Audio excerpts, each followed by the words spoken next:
Bang, bang, bang. Barado ba? Barado na naman. Problema na naman tayo dito sa shower namin. Barado. Dito yung problema. Sa loob nito. Yun o, may mga buhok, yung mga salarin. Patnubay ng magulang. Kailangan mo talagang tanggalin to. Tulad nito, wala nang na. Gamit ka lang ng plastic.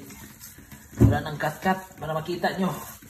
Usually yung mga sink nito, may mga component na ganito.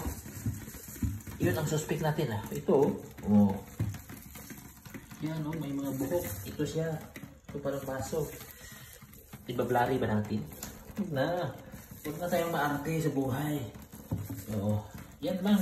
Linisan mo yan. Matatanggal to eh. Tingnan nyo, wala akong tagahawak eh. Kailangan kong tanggalin to. Tigas. Kailangan ng dalawang kamay. Oo. Hindi ito mabuksan. Ayan o. Oh. Oh, ganito siya. Oh, punong-puno ng buhok. Kaya pala barado na mga kaibigan. Okay, basta yan ha. Slimy.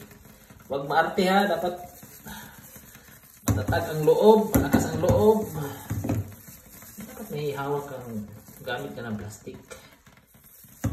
Wala, tanggal yung barado na yan. Sure ako yan. Promise. Balikan kita mamaya. Ayan o. Wala na. Kahit magdamagan pa yung tubig dyan o. Oo. Kita yung tubig. Oo. Yung tubig ha. Wala na yan. Continuous na yung polarity niya. Kahit unlimited pa ang bukas ng tubig yan. Hindi na yan magbawala. Yun lang. Pag nandito tayo sa ibang bansa, huwag tayong maarte. Yan mga technique na guys ha. Pero kung marami kang pera, gusto mong ayaw kumawa nito, pwede ka naman magbayad. Bayad ng tagagawa, tagalinis. So, Pilipino tayo guys eh. Dapat natin kayanin lahat. Yan o. Wala mo. O? Ano natin o. Ganda ng agos ng tubig. Toothbrush na yung sa kalam ha. O. Toothbrush lang sa kalam. Wala na. O. Continue po yung buwan. Agad at tubig. Wala na. So, ayan guys, no?